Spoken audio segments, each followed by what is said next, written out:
So here we have this week's sneaker news, and the first one up is the Champs exclusive New Balance 9060, and not mad at the colorway. I think it's quite nice and almost going towards a beige pink hues with this sort of light baby blue, and it's quite nice. It's quite similar to the Joe Fresh goods that came out a few years back in terms of its colorway.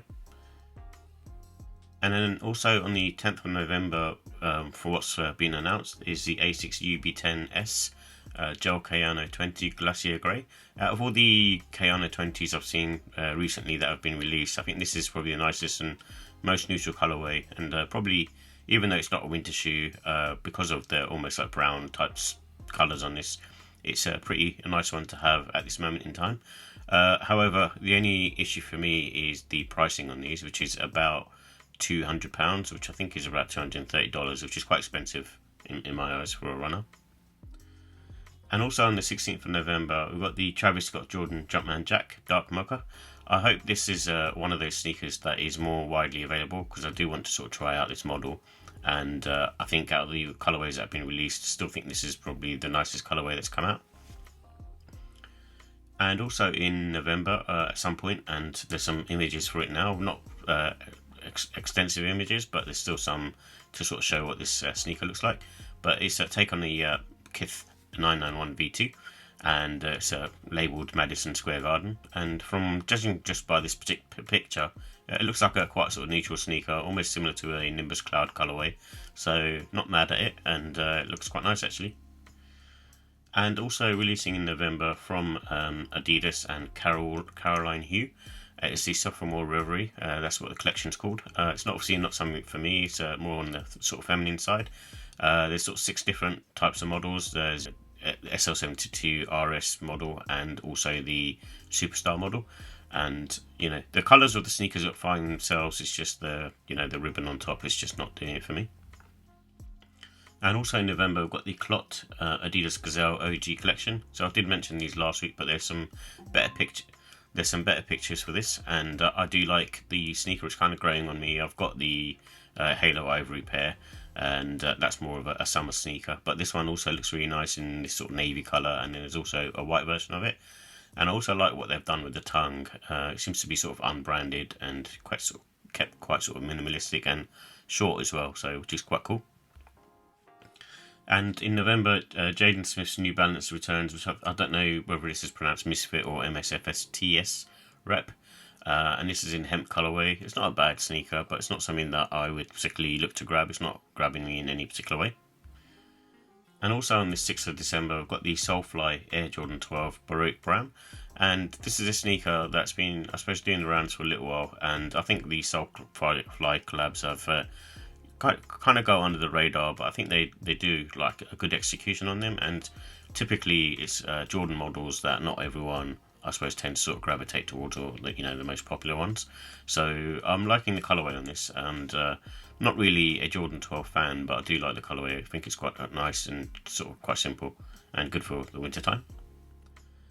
And also in December, and this had like a limited release already, it's the Adidas Adios Evo SL, which is a bit of a mouthful, but it's one of those sneakers that seems to be popular, and to me it looks very similar to the New Balance Rebel V4, and it's using the Lightstrike Pro midsole technology, and being Adi Zero, it should be very lightweight as well.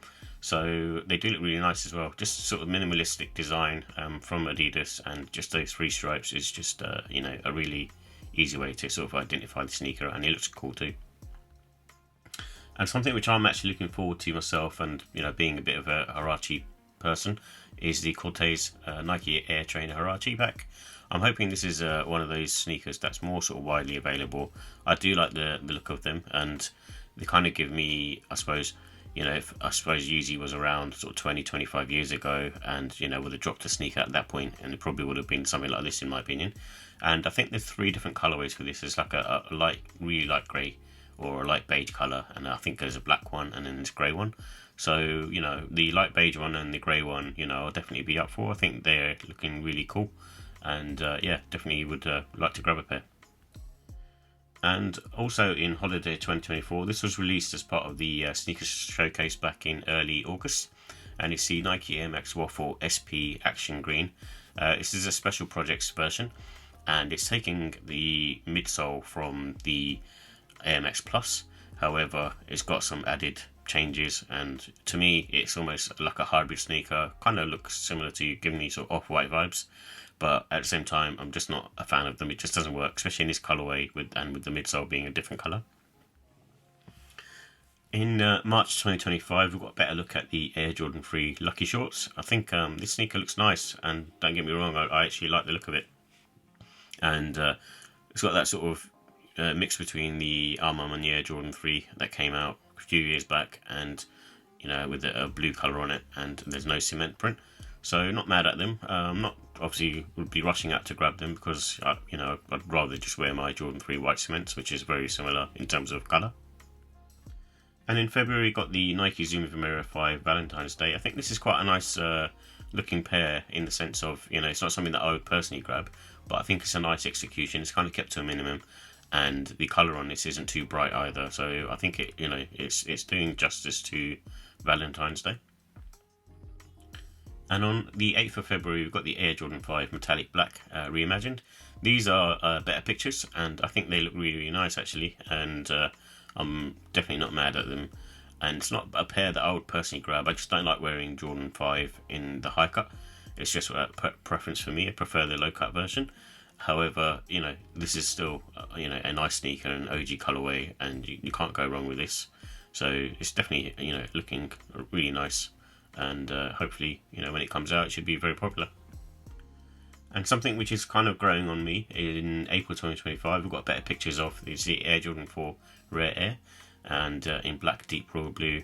I'm not sure what the storytelling is behind this, but obviously it's coming out, all these sneakers are coming out for the 40th anniversary for Jordan, and so I'm sure there's some sort of backstory to this particular colorway or model, or maybe it's taking a riff on various different colorways and coming out with a new one. But at the moment, the execution on this does look actually nicer than the mock-ups, so I'm, it's kind of growing on me, but I'm still not 100% sold on it. And in spring 2025, we've got the Travis Scott Nike Zoom Field Jaxx Leche Blue. I'm just not a fan of this particular silhouette. There's something about it just doesn't look quite right, and it's, I don't know, for me it's just not doing it. It's just not speaking to me. And also in spring 2025, we've got the Nike Air Force 1 Low Paris, and this is using a combination of patent leather and then almost kind of on the front toe box just standard leather, and obviously being Paris branded. I'm not sure where that sort of falls in, but it's cool looking. But at the end of the day, it's still typically an Air Force 1. I like the fact that it's got sort of contrast stitching in there.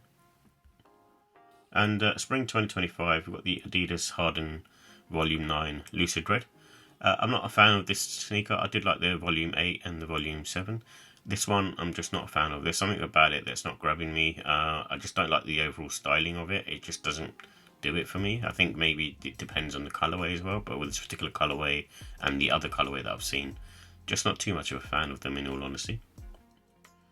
And also in fall 2025, we've got the Air Jordan 1 High OG Self-Expression, and this is just a mock-up, but it should have some sort of tearaway material to reveal some sort of bright rainbow type color underneath, and it's going to be pretty much I suppose a black and white Air Jordan 1 High, but with the tearaway material. So again, I've got something similar to this already with the Jordan 1 High 85 in the black and white, so probably a sneaker that I wouldn't buy, but I actually don't mind it, and I would like to see an actual official picture to see the execution, because then that might sort of change my mind. And also in 2025, we've got another sneaker from Action Bronson, which is a New Balance 990v6, and he's also doing a Rebel V4 and I think it's called the Minimus Trail. So there's 3 different models coming out. I'm not sure when the other 2 are coming out, but this is supposed to be in 2025. And also to be confirmed is the Adizero Adios Pro 4 to Run to Live, and this is I think what they're calling Grete weights, and she is a marathon runner, or was a marathon runner, and this is to sort of celebrate her. And the sneaker looks nice, and obviously it's a marathon running sneaker, but the actual execution of it is very nice. And also to be confirmed, which I think would probably be dropping soon, or at least early 2025, is the Nike Zoom Vomero 5 in lemon and black. It looks like that kind of whole coconut milk type vibe, which Nike normally do. And sneaker looks really nice in my opinion. And also to be confirmed is the Adidas Gazelle Indoor made in Italy. And this is a sneaker that's probably going to be highly, in terms of highly priced, and made in Italy, being having really good materials. But I actually like the execution of this in terms of it looks like a shoe, which is I think quite cool actually, especially if you're looking for something more smarter, but you want to dress it, have a casual vibe to it at the same time. And also in 2025 we've got the Nike SB Dunk Yuto Horigome Asparagus, and I have the original colorway on this, and the materials on those aren't that great. And I might sort of move those on, but I do like the execution on those and the colorway. With this particular colorway, I'm not too much of a fan of, but it's still, still nice, but not like something that I'm kind of rushing out to grab. And something which has been cancelled, and official pictures did release for these, is the Air Jordan 1 Low 85 Raw. Personally, I was looking forward to these, and because I prefer wearing low cuts anyway, but it seems to be that it's not going to be releasing at this moment in time. Maybe it might do in the future, but I would have been after these if they did release them.